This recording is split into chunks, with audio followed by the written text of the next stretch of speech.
never rests. Careless in the sky. What a thrilling time to be alive. Welcome in.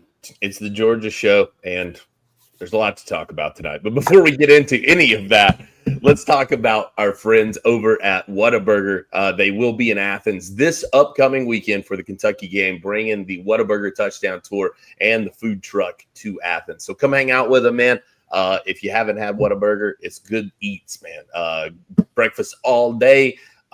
They've got you covered on that. Great burgers. If you've ever been anywhere that a Whataburger's opened up, there's a line, and there's a reason why. So get over, check out Whataburger and the food truck this weekend in Athens ahead of the Kentucky game.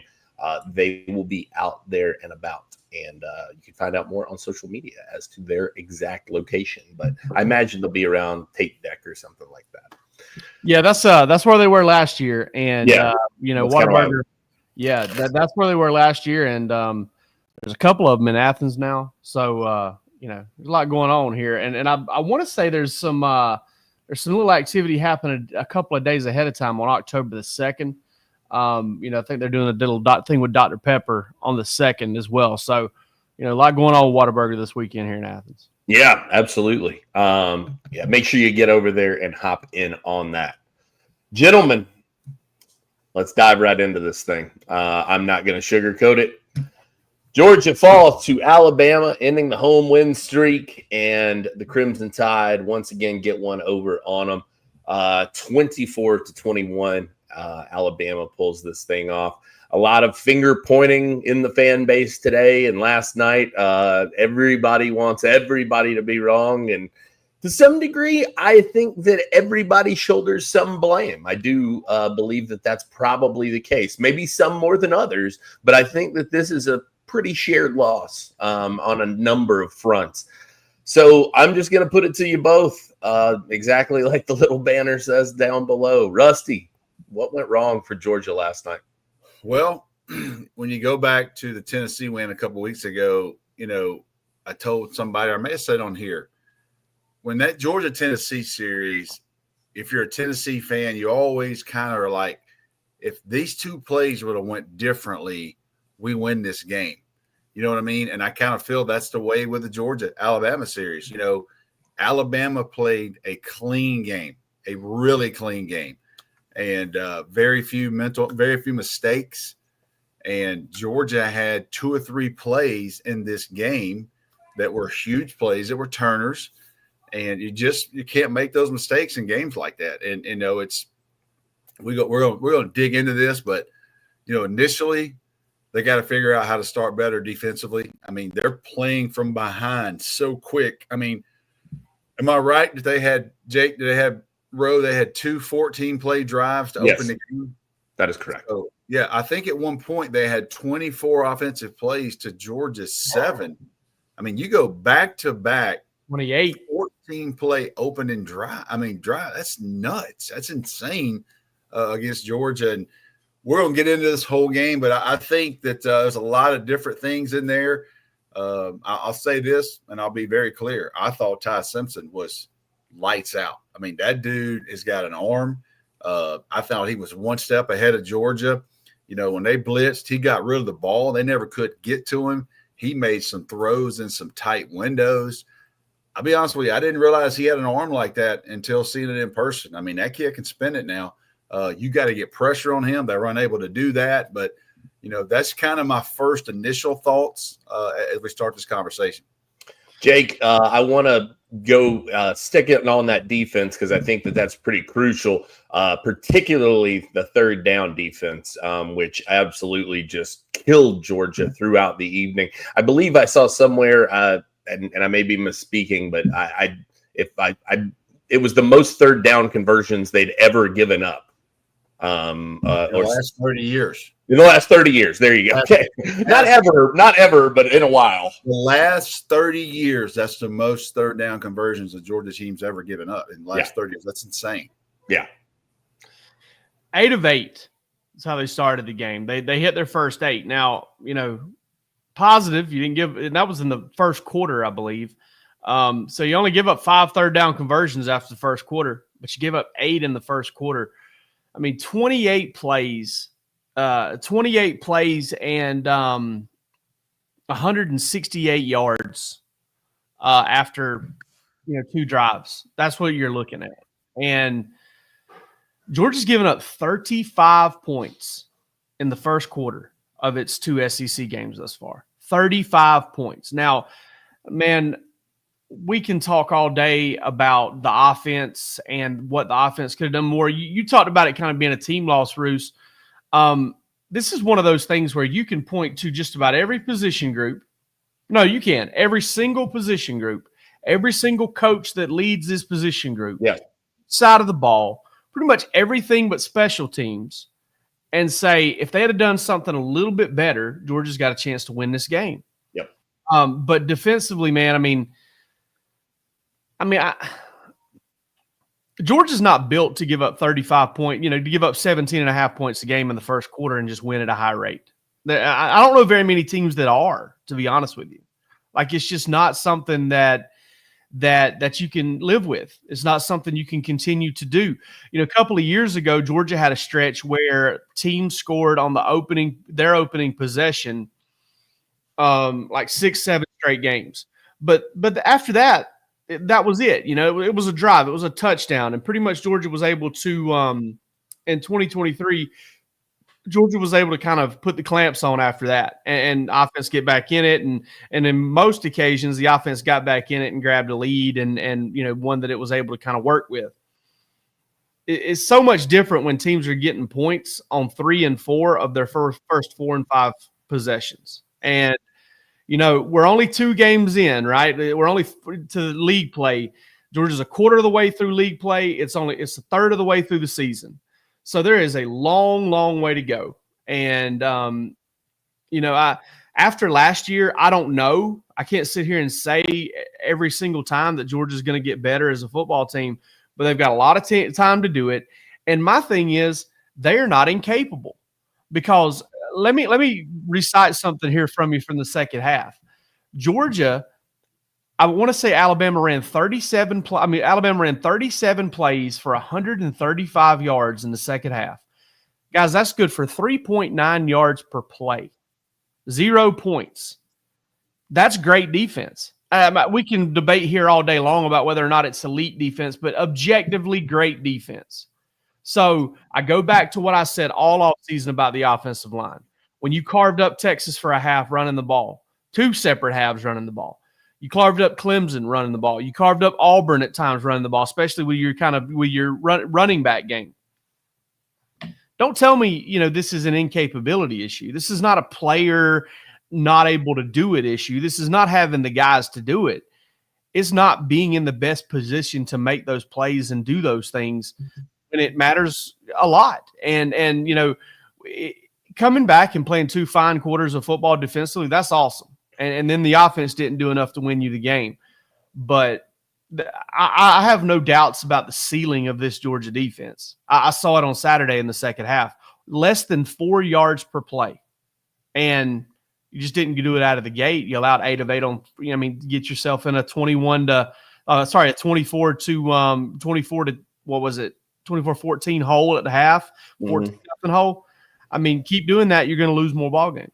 That right there, what you just said, to me is so reminiscent of what the offense dealt with last season.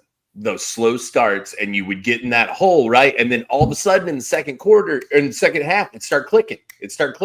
But you were putting yourself behind the 8 ball by not getting off to the start.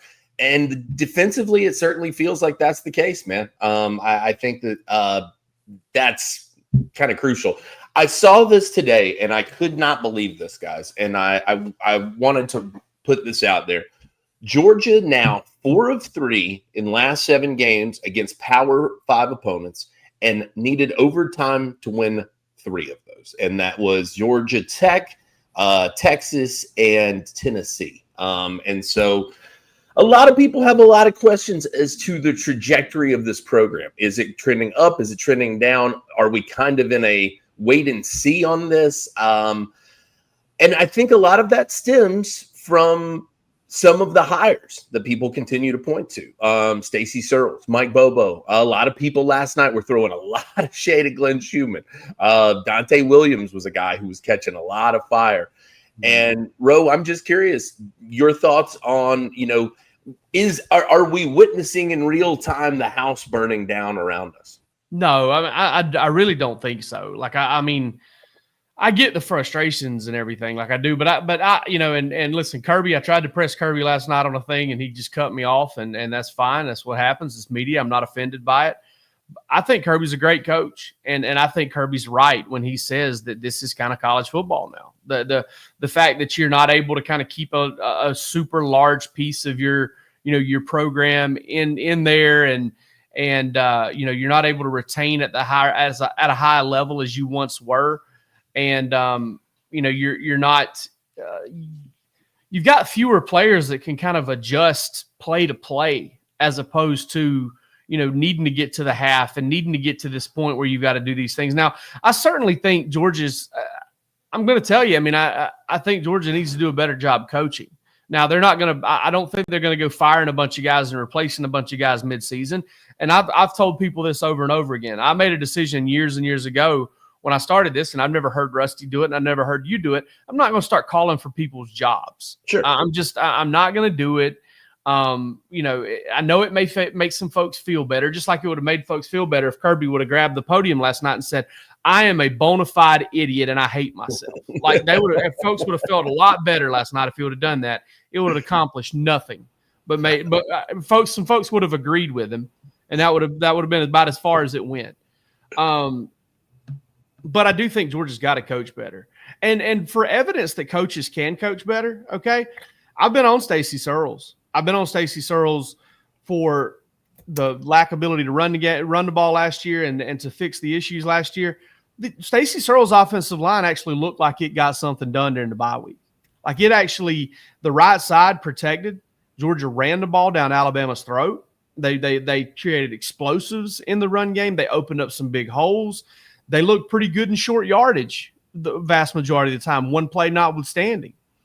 So, I do believe these coaches have coached better. I do believe these coaches will coach better. But I'm not trying to change anybody's mind right now. They're unchangeable. You'll get in a fist fight with somebody right now before you'll change their mind. Rusty, I want to ask you about probably the most controversial play of the whole night, Cash Jones on the fourth. One that I think stunned a lot of people, and I was one of them. I said, this of all the moments for Cash Jones, this is not the one I would have picked. So here's a couple of ways of that. Okay, first of all, that is a huge play in the game. Don't sugarcoat that. But it was in the third quarter. I think today people have worked themselves into that was 2 minutes ago and the game was on the line. That was a huge play in the game, but it was in the third quarter. You had it was in the fourth. It was in the fourth quarter. Early in the fourth. A little earlier in the fourth quarter, but it was in the fourth quarter. Yeah, so early in the fourth, you still have almost a whole quarter to go there to do that, and I don't have a problem going for that. I didn't like Cash Jones east-west there. You go back and you watch the play with pace. You go quick on that, and we heard Kirby's explanation. The guy makes $13 million to make that decision. We don't. But we do give an opinion. We get paid to give an opinion, so that's what we're doing right here. I didn't have as much problem going for it as I did going east-west. You look at the play. You want to get football nerdy. If they make the block on LT Overton, he just about walks into the end zone, okay? But their player made a play. You know what I mean? And I would rather than seeing Josh McCray hammer it and try to get 2 yards there. I'll be honest with you, and I'm not going to be that guy. If I had to bet, I think Gunnar Stockton got the first down, okay? Going with pace. You said that in real time, by the way. Check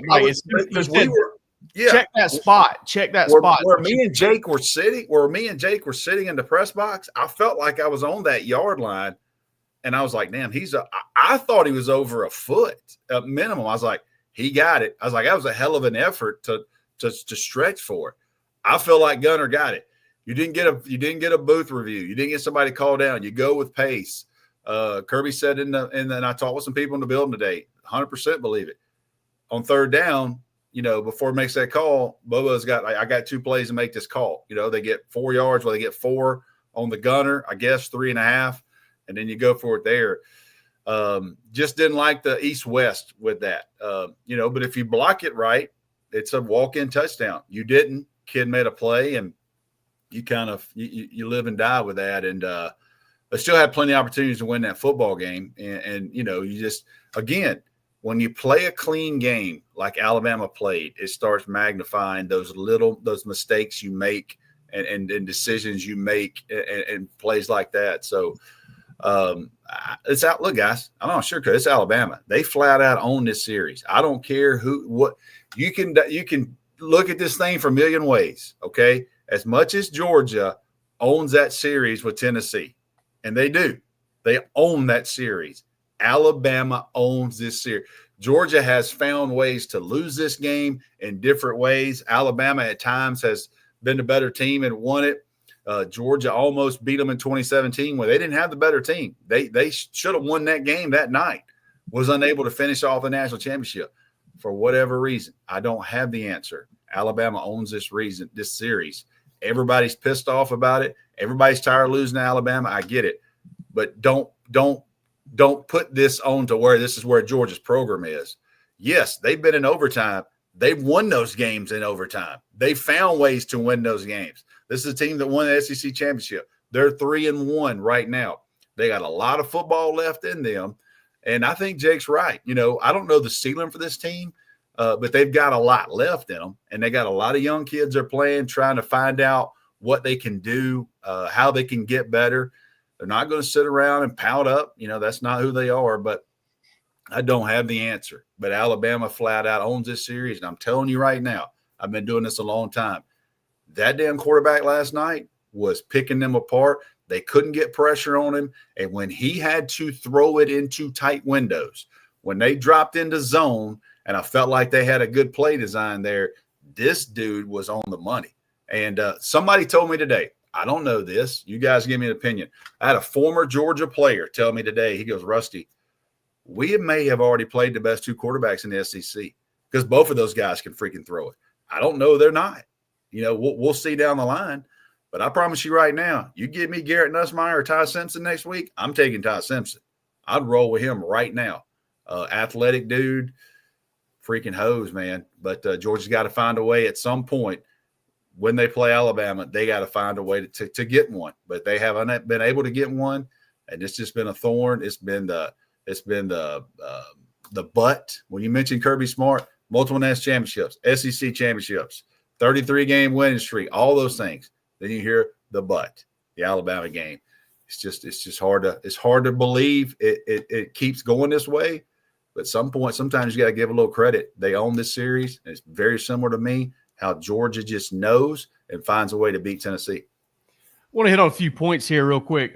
First of all, I thought Ty Simpson played really well. I don't think I could get quite on your level, Rusty, of like thinking he was just doing some things that Georgia couldn't really control or was doing some special he got in a rhythm. That didn't help anything. But I'm talking about as far as like arm strength. I didn't realize he spun it like that now. I see, I look back, I watched the game a couple times over today and he did a bunch of good things. Especially on the road and all that stuff. I mean, they also gave him some good opportunities with the screen game and those things. And he did a good job kind of, hey, when they came after him, he had something quick to get out to and all of that. But I do, again, I look at what Georgia did with him in the second half. When they got just a modicum of pressure, they were able to really kind of hold them down. And that was a big thing for me. Going back to the 4th down play, I kind of look at it completely different, Rusty, because I look at it as that's earlier on in the 4th quarter. Tie this football game. Get points in that situation, and then 2, what they tried to do to Alabama's defense, they actually did to their own young offensive linemen. Mm-hmm. Like they, hey, don't let them get their cleats in the ground, rush it. Let's not let them get ready. And then, Juan Gaston's over there, busting a block. And I'm not even going to be hard on Juan there. Because, you're in there in a situation you've never been in before, going 100 miles an hour, And, you need to make that block. If you just step in there and shield him off like a basketball screen, it's a better play. But yeah, and then also, I mean, I don't know, man. And I wrote this after the game. Kirby is big on talking about, talking about the players and talking about doing it on the field. Man, if you're going to tell me players over plays, I'm fine with that. I'm totally fine with it because, listen, we'll jump back to Todd Monken here real quick, who's apparently the architect of everything great that's ever happened at Georgia, apparently. And he's the best offensive coordinator in school history. I've got a weird relationship with this whole thing. Todd Monken and Kirby Smart don't win national championships without Brock Bowers. Okay, like Brock Bowers was the straw that stirred the drink, was the unique unicorn type player that made it happen for those guys. Todd Monken has won one Big 12 championship way back in the day, in a wide open, no defense playing Big 12 without Brock Bowers. All right, so we can kind of say that, and I think Todd Monken's an elite offensive coordinator. You're not going to catch me saying anything bad about him. But if you're going to say players over plays, get your best player in the football game to run that play. I don't care what you run. I don't care if you run counter or what. Get Josh McCray or Chauncey Bowens with the way Chauncey Bowens was running the football into that game to run that play. Yes. Yeah, that's what got me about it. That's where I couldn't agree with you. That's enough of a reason for me not to go fast. Okay, we can't go fast. We need our best player in here. Bowens last night, and we're going to get ready to on the flip side of this, we're going to talk about some of the good things. Chauncey Bowens was one of the good things that you got from last night. Last night was the Chauncey Bowens coming out party, and I could not believe that in that situation you wouldn't turn to the hottest hand. And I mean, that's the hottest hand anybody's had in the backfield in probably 2 seasons, it felt like. I mean, it's been a while since somebody kind of put together a performance like Chauncey had yesterday against the Crimson Tide. So that's kind of what shocked me about it was, if you're going to go for it, I'm with you in that sense, Jake, of like, then it's got to be the best guy. And I don't think Cash Jones is the best running back option that Georgia has available. 10 times out of 10, I kick the field goal. Sure. Not, just to tie that football game because you had battled back. You hadn't had a chance to lead the football game yet. You never led. Down pass. You've got to tie that football game at home right there.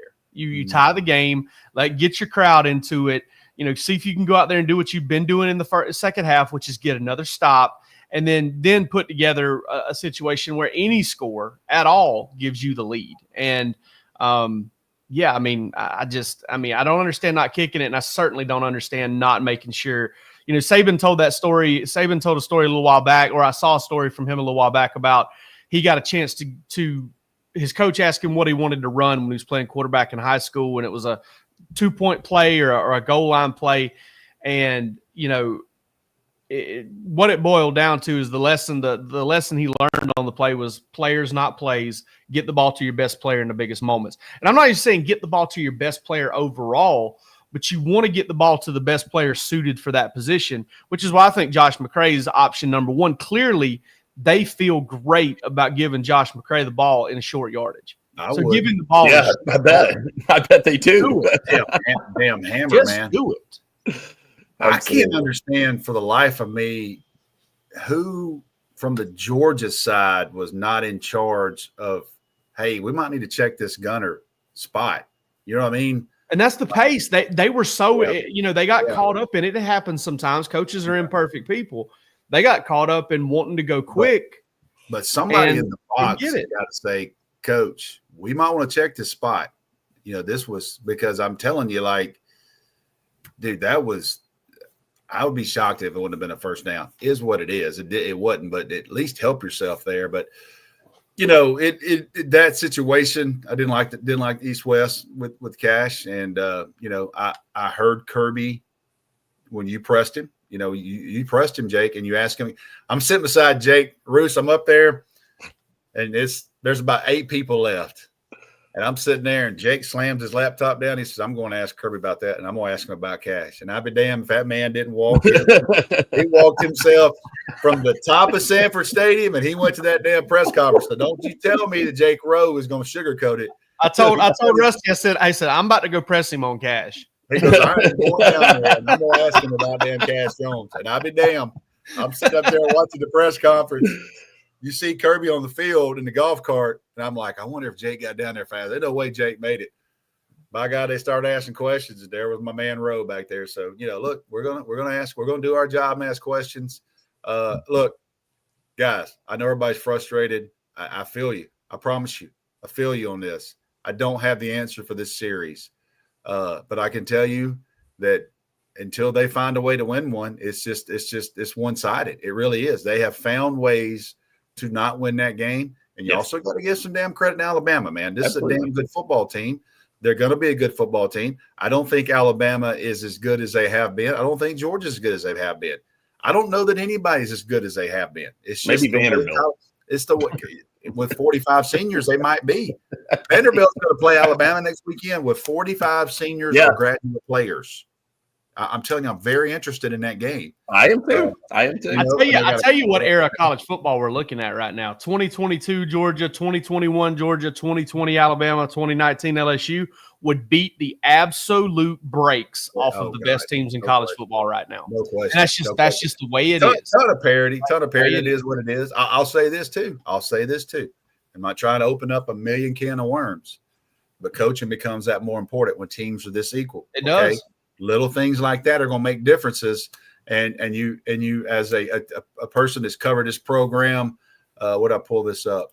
A person that's covered this program, you look at Georgia, let's just go 2021. They're 14-1, 15-0, 13-1, lost that one game to Bama, won 11-3 last year, won the SEC championship, go to Sugar Bowl, lose that. Now they're 3-1. So we've covered a ton of wins. Kirby Smart's got as good as record anybody in college football.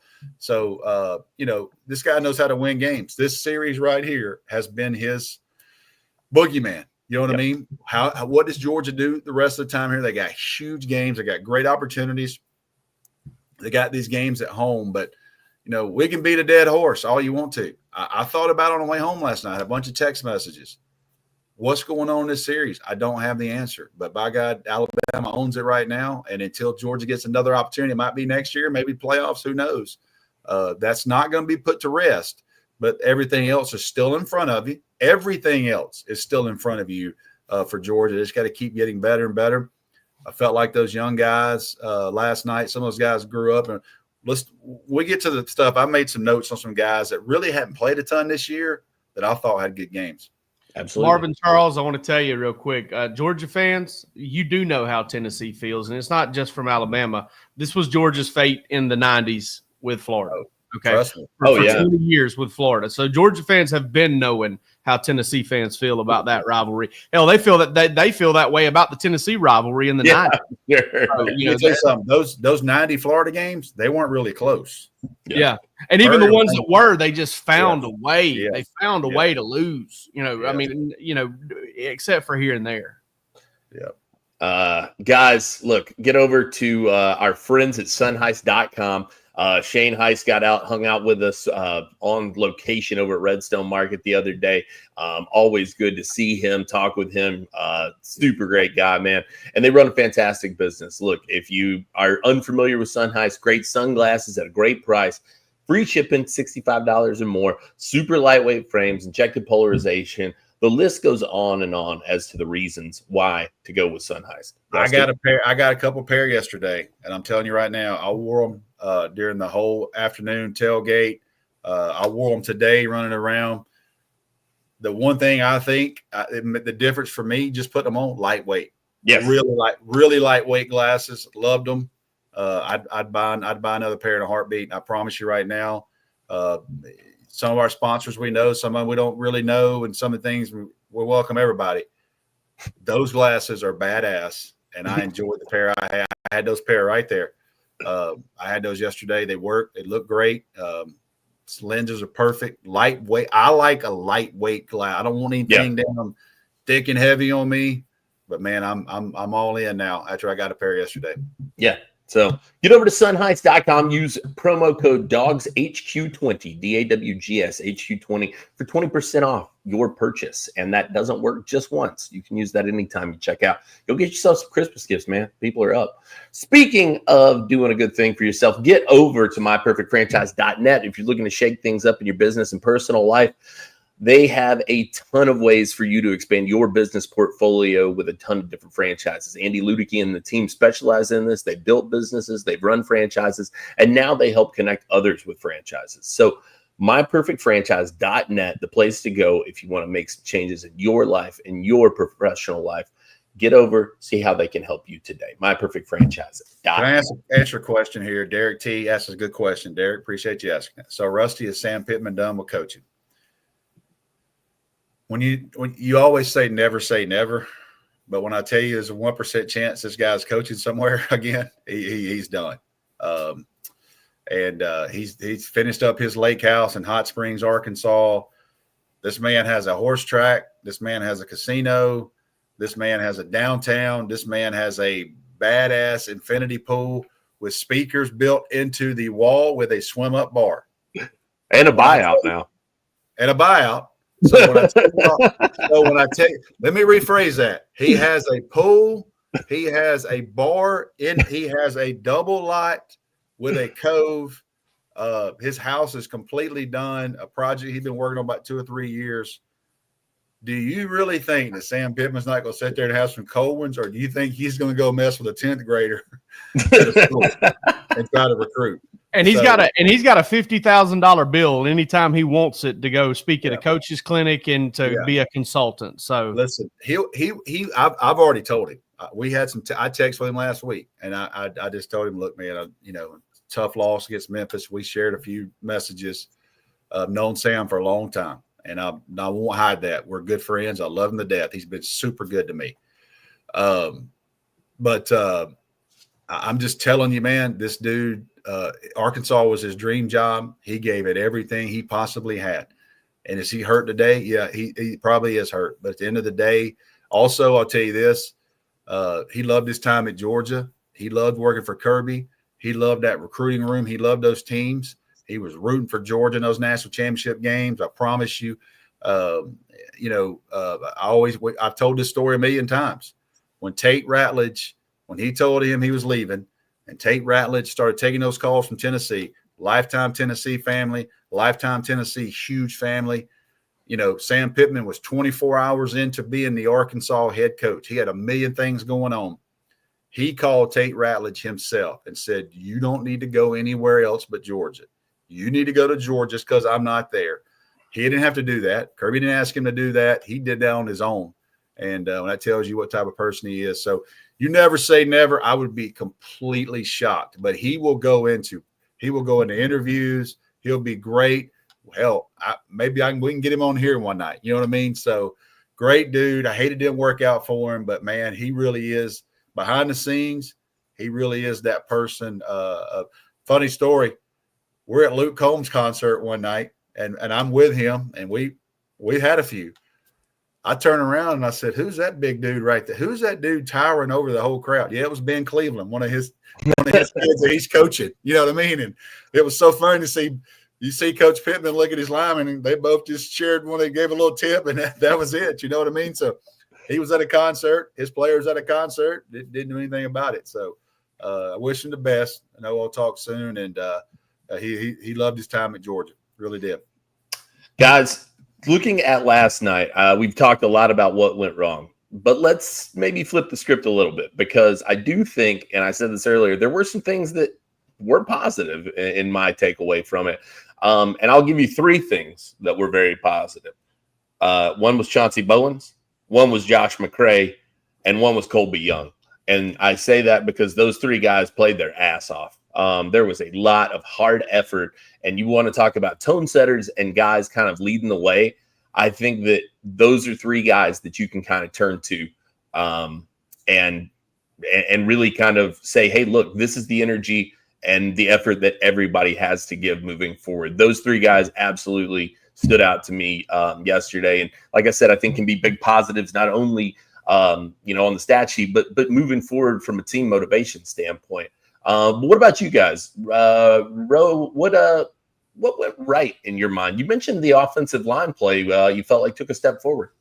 I mean, yeah, man. I mean, listen, the big concern was the turnstile at right tackle, and that wasn't an issue. Pass protection from the right side was not an issue. Bo Hughley did a pretty good job. Had a couple penalties, but did a pretty good job. Juan Gaston did a good job. Those guys run blocked well. I thought Georgia run blocked really well as an offensive line.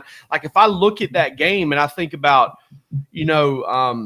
what unit got better during the bye week, there's no question the offensive line got better than during the bye week. And listen, Stacey Searles been on him, man.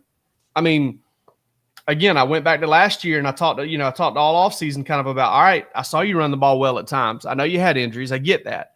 But the offensive line, no consistency last year, none whatsoever. Then you come into this year and right tackle, right side of the O-line has been an issue in pass protection, for portions of every game and for all of the Tennessee game.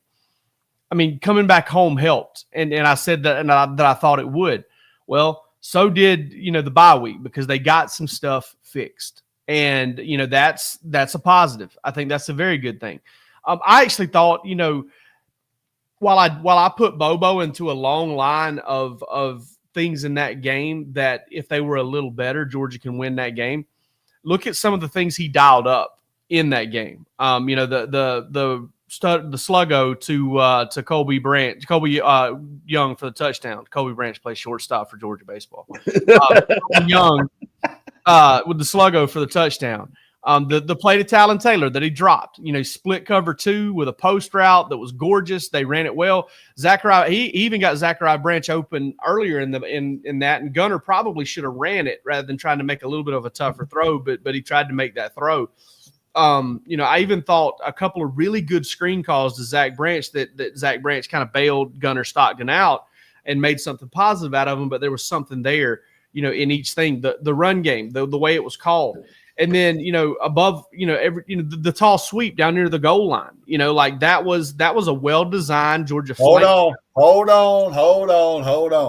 I promise I told him I'd do on the podcast and he earned it. We're sitting there last night. They come up to the line of scrimmage and Rowe's sitting right here behind me. God, I was trying to figure out where you were going. I forgot about that. Sitting here Jake Rowe is sitting right beside me. They come up to the formation. They go in motion. Jake Rowe goes, if they run tall sweep right here in the boundaries, touchdown. They got it blocked. They lined up, and they run tall sweep. Everybody in the damn press box is going, let Jake Rowe start calling plays. Yeah. Jake Rowe called it right there on the spot. I mean, Jake's like, he ain't looking at nobody. He's sitting there watching the game. He goes, they got him. If they run tall sweep right here in the boundaries, touchdown. Bam. So Rowe called it, man. Yeah, so they outflanked the defense with a motion there that I thought was done really well. I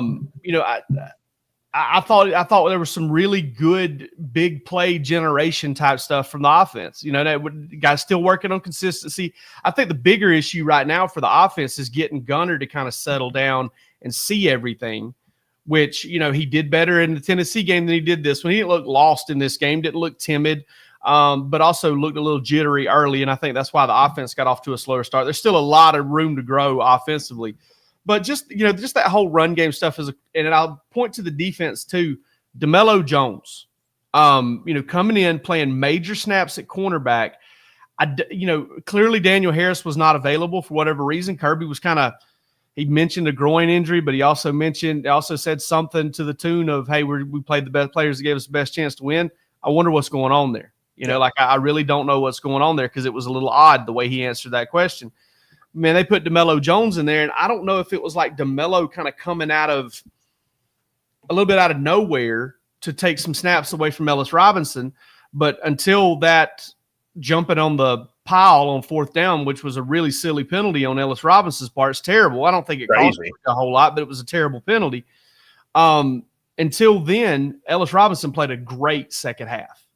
So it almost like it was like a lit of fire under him that the guy that was kind of same class there jumped in and did some good things. So, and then, but ultimately, there are a lot of good things that Georgia did in that game. They just didn't do enough to win the game, and they did enough bad things and shot themselves in the foot enough to lose it. And but I certainly don't think you walk away from that game saying there's nothing good about this football team. There are some very good players and very good things that happened in that game that allowed Georgia to be in a position to win it whenever there were a lot of people down 14-0 that were like, this is over. And it was far from over. And Georgia had its chances and pressed me on it. They should have won that game.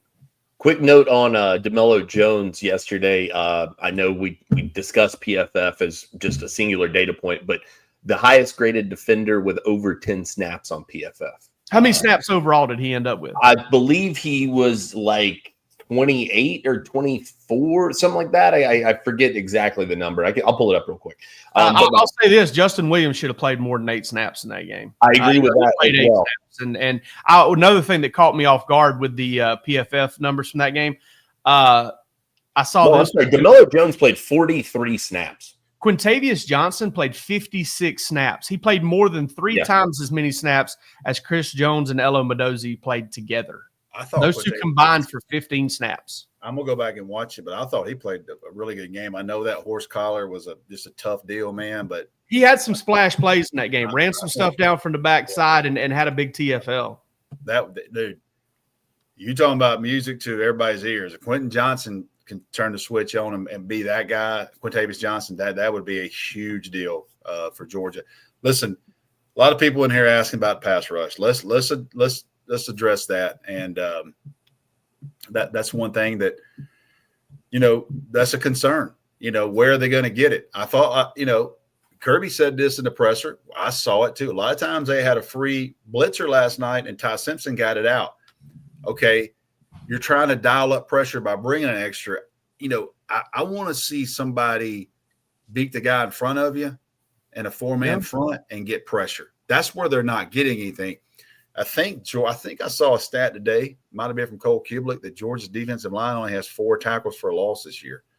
And that's definitely not, so far, is not what, it can't happen. I do think they had some guys that were real close last night, but they were, pressures coming off the edge, extra blitzer, those types of things. Sometimes I just want to see a freaking instant pressure. You know what I mean? Beat a tackle inside on a swim move, or, beat a guard and get pressure like that and get a sack. That's just not happening, man. Josh Hobbs, that wasn't about money, buddy. Damon Wilson paying whatever he wanted. That wasn't about money. Yeah, we can tell you after Friday night, we heard a story that definitely wasn't. Georgia definitely tried to keep Damon Wilson. We heard it from a great source Friday night. I can assure you that. Me and Jake enjoyed the conversation with somebody that we really trust within the program, and he had direct knowledge of that one. And Georgia, they tried their best to keep Damon Wilson, and he was going somewhere else. No doubt. So, Rusty, anything else right that you saw that made you feel good? Isaiah Horton, the guy. I mean, talking about a D lineman, he played a lot more snaps than I thought. I was like, okay, it's time for him to come on. Defensive lineman out of Miami. I don't know how he graded, but I thought Jordan Hall against the run really gave Alabama fits. I'll tell you this too. I don't know the grade, but I felt like Drew Bobo more than held his own against Tim Keenan. And now everybody was kind of worried about that. There was a couple of people that I talked to late last night, early on, was like, hey, we played good there. But I do think Jordan Hall probably played his best game as a Georgia Bulldog. He was hell to deal with in there. He was creating a little bit of havoc, especially in the run game. And, that's where it's got to get better for them. And it starts up there. And, they held Alabama Alabama only averaged 3.1 yards in the run game. Alabama's offensive line is freaking huge. I mean, those dudes walk by me in pregame. They are massive. Look, man, I'll tell you this right now. I am not upset with how Kyron Jones tried to approach tackling Cade Proctor. It was that was a little bit of self-preservation on his part. I told somebody today. Go ahead. I told somebody today, I said, if Georgia would have ran that, whoever caught that ball would have torn both ACLs. Sure. You just don't put a 365-pound man out there and having somebody trying to cut him. But you know what? Kudos to them. A hell of a play. But dude, there's no way in hell I would have damn. I'd have saved that for a 2-point. I'd have saved that for a 2-point play. Sure. If Georgia had won that game, if they'd have found a way to win that game, every O lineman on Georgia's roster would have been in Stacy Searles and Mike Bobo's office on Monday morning begging for an opportunity to put that play in. They would all want it. Speaking of Kyron Jones, I thought that Georgia moving to Ja'Cory Thomas settled some things down in the secondary. Yeah. And listen, I think Kyron Jones is a phenomenal athlete, and he will come up and strike you. He will. But man, his fingers, you ever see a carpenter's fingernails? Just all of them are blue. His fingernails are blue from getting his hands shut in the cookie jar because he keeps his hands in the cookie jar all the time. And his eye discipline is just not where it needs to be. And I don't know if Ja'Cory Thomas is the long-term answer there. Georgia clearly trusts him enough to get him in a game. But, man, that's kind of 2 games in a row. Ja'Cory ended up, kind of losing Braylon Stanley against Tennessee for a big gain. But there's 2 games in a row kind of where Ja'Cory played pretty well, when he came into the game at safety. So I almost wonder if there needs to be kind of a reevaluation of what they're doing at that safety spot because Georgia got away with one on Saturday. And Alabama ended up scoring anyway. Maybe if Alabama would have scored quicker in that situation, maybe the defense doesn't get as worn out and spend as much time on the field. They ended up scoring anyway. But, and listen, I'll say this about Talon Taylor too. I know he dropped that pass, but, moving forward, knowing that 11's in the ball game and, you've got a guy that can just blow past your defense like that and split the safeties. I know what you're smiling about, Jake Rowe. You're thinking about Arian Smith and drop passes. I'm not. I'm thinking back. There was a specific comment on the board last night, and somebody said, where was Noah Thomas in that situation? And I said, not standing by himself in the secondary. Okay, that's where he wasn't. That's what Talon Taylor brings for you, explosiveness, and he got there. So I believe he catches that pass 8-9 times out of 10. He did not catch that one. I get it. I will say this to Georgia fans though, guys.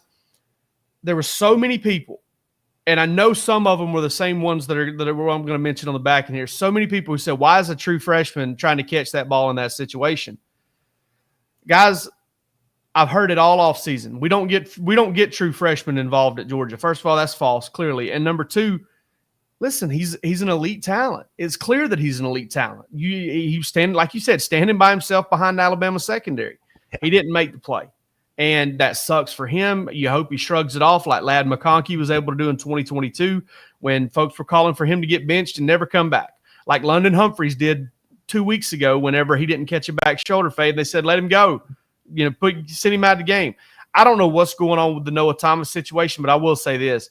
I think it's more of a Gunner issue than anything else. I think Gunner's kind of locked into some guys he's comfortable throwing the football to, one of them being Colby Young, another being Zachariah Branch. And I think he's a little bit too jumpy in trying to get those guys the football. But I do believe they need to get Noah Thomas involved 100%. Now, if you're saying that after a game where Georgia scored 44 points, I'm much less inclined to listen to you than I am after the Alabama game, whenever clearly Georgia needed some guys to go make a play. And but they got to find a way to get Noah Thomas more involved in this offense. Yeah, I think that's fair to say. I think a lot of people would feel that way. Rusty, I said last night on the board in response to the Talon Taylor drop, I'd be willing to go out on a pretty strong limb and say I believe that he will redeem himself before his time in Athens is over. I would imagine Saturday against Kentucky, he's gonna get some touches. Kirby, that you can't do that. That was a shot play. He came right in, and they went straight to him. Straight split the safeties. You dial that up. It's a hell of a ball by Gunner. Didn't make it, but I think Talon Taylor's going to be he's going to be that guy, and I have no hesitation to think this guy's not going to be a huge part of the puzzle in Athens. You hate it. Listen, you got to make the play, man, and he'll learn from that. And just a tough one, man. Tough one to see. Where me and Jake were standing, I was like, dude, he's open. Like that's straight shot play, and boy, what a ball! And didn't catch it, but yeah, I have no hesitation in saying Talon Taylor won't be a huge. Soso says our defense has no pass rush. They were able to get a little bit more. They were able to get something consistent going in the second half. But let me tell you something. I do think this staff will adjust because I look back to the 2023 season and several games into the year, you kind of had that same thing going on. They got Damon Wilson involved. They got Jalen Carter more involved, Jalen Walker more involved. And I do think at some point you're going to start seeing Chris Cole. And listen, I don't know why Elo Medozi's not playing much, but I can tell you with 100% accuracy, if you just go back and watch previous games and you kind of watch Quintavious Johnson, you watch Chris Jones play that outside backer position, and then you watch Elo Medozi do some stuff, he moves differently. And I thought that was an athletic mismatch for Alabama's tackles. Georgia clearly did not feel the same way. Maybe it was because they wanted to go with a light box and they wanted their best run defender across the front there. I don't really know. But I think ultimately they got to get their best athletes on the field in terms of in terms of getting after the quarterback, and I think that comes down to kind of getting Elo Medozi and Chris Cole involved. So Josh Hobbs asked her, when are y'all going to tell us Mr. Damon Wilson story? We don't really know it. We just know it wasn't about money. Clearly, honestly, Rusty, speculation here, full disclosure, seemed like more of a Jermaine Johnson situation. Like I want to be put in a situation where they're going to put me on the end of the line of scrimmage and all I've got to do is get upfield. Yeah. And, and he was looking for that more so than he was looking for money. Yeah. I mean, Georgia certainly made a attractive offer for him to stay. And I'll tell you that. And I promise you the person that told the story would absolutely know. So we'll leave it at that. But they tried to they tried to keep him, and he'd been a big piece of the puzzle. And I think Georgia realized that they wanted him, and just didn't work out. And I tell you what, he wanted to go to Ohio State, and that didn't work out for him. Yeah, he wanted to go to Ohio State. It was down to Georgia and Ohio State out of high school. He went up there for that Michigan game and froze his off, and he was like, "Damn that kid from South Florida, I'm going to Georgia." I think he tried to go to Ohio State. It did not work out, and he ended up going to Missouri. So, it is what it is now with that situation. Guys, speaking of situations, you probably needed a cold one last night. And I hope you reach for a Modelo because it is Modelo season. Good friends of ours, great beer, and goes down super smooth.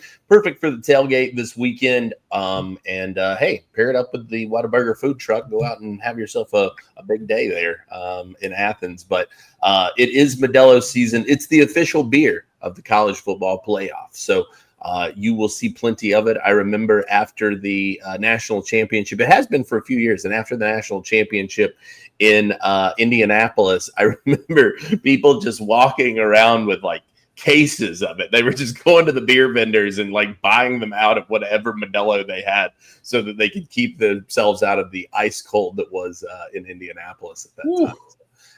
So, it was a great time, but Modelo there all the way. So go Dogs, go Modelo, get yourself a cold one. We had a question in here. Were recruits impressed last night at least? I'd say so. Georgia got 2 commitments yesterday flying under the radar there in the 2027 class. Both of them offensive linemen, one a 3-star guard and the other one of the best offensive tackles in the country for 2027. Another Langston Hughes offensive lineman, which is, kind of the right side of Georgia's offensive line sometimes. The pipeline, Kelsey Adams was actually from North Clayton, and it transferred to Langston Hughes. And I'm telling you, he's a big 6'7", another one of those guys. And shoot, they can't recruit Langston Hughes enough right now. Those kids are producing. Those kids are playing, and Langston Hughes is tough again. So, yeah, listen, 2027 is a while to go. Here's one thing I learned a long time ago. Jake Rowe's covered recruiting. Rouge has covered recruiting. High school players don't get caught up so much in wins and losses. They don't. They now there's a different. Now the commitments came here before the game, by the way. So. Yeah, there's a different dynamic. Yeah, let's have before the game. There's a different dynamic now when you start talking about NIL, so that's a part of it. But that kid is sitting in that environment going, this is super cool. It's rowdy. It's lights. There's great scenery all around me, and I feel like I can play early here. That's what wins those kids. And then you have to get that NIL involved as well. So, Georgia's going to continue to recruit at a high level. Last night did not hurt Georgia at all in any shape, fashion, or form. I can guarantee you with a recruit, because that place was electric. It was fantastic. It was loud. Didn't get the win, but those players left there either going, "Hey, I can play early here. I like it. It's a great environment." Did nothing to hurt Georgia. A lot of guys, you say that, Rusty, and the way that I've always told people is that, look, most high school guys are not Trevor Lawrence. They lose at some point during their high school experience. So they understand what it's like to be in the arena. They know that wins and losses are part of the game. And so I agree. They don't contextualize it in quite the same way that fans do. They don't expect that you're going to win every single game. And so the ability to get there, see the facilities, to have a chance to be a part of that atmosphere, to play in something like that, that's what you're selling as much as you are wins and losses in this day and age. So I think that, look, off to a fantastic start with a couple of bodies like that for your offensive line for 2027. Long way to go. Look, it's a long way to go in 2026. It's just now October. So we've got some time with the upcoming class, let alone the class ahead of them. But look, at the end of the day, and the numbers bear it out, most guys who commit stick. I know that it gets a lot more coverage when they don't, but at the end of the day, most guys who make commitments stick with those commitments. And Kyson Mallard looks like he was related to Julian Rochester or Montavious Atkinson. I mean, he's got that like grown man head to him. Just that look at that. I mean, look at that picture, man. That's yeah, that looks like a Madden creative player, right? That man has 2 children in high school right now. He's that is a 41-year-old individual, right? Same face my dad used to make. I bring my report. That's the same face my dad would make. Like I bring the report card home back in the day. Yes, whoever's on the other end of that gaze needs to watch out. Rusty, have you seen this? Have you seen this kid in action? I have seen him in person. I have not seen him in action. I have seen Kelsey Adams in action. But that's there's actually a lot. I was hearing he was going to end up at Lee County, which is right up the street from Albany Westover. But he stayed at Westover, but he's a kid that I've known about for a while. I've seen him in person. Haven't seen him play, but I have been around Kelsey Adams in a couple of camp settings, and I can say I can realize why he was heavily coveted as well. There's so many of those big kids. I mean, there's only so many of those. We start talking about winning the in-state battles. Look, it's a long way to go, but certainly those kids had committable offers, and they jumped on it yesterday. Yep. Oh, absolutely. No doubt about it. Guys, Georgia, Kentucky coming down the pipe. We will be back with you later this week to preview that game, talk up to you about all of it. I believe we got some DawgsHQ Plus on tap for this week. We do. We've got Rusty will be joining you as well on Tuesday night. So listen, there's a lot more to say about this particular game, and there's a lot more to say about this season in general. There is a lot of football still to be played for the Georgia Bulldogs. Nobody's happy about it, but there's a lot of time to correct the mistakes and still get everywhere you want to be. We appreciate you tuning into the Georgia Show tonight. For Rusty Mansell and Jake Rowe, I'm Jake Roos, and we will see you very soon. Make sure to like and subscribe.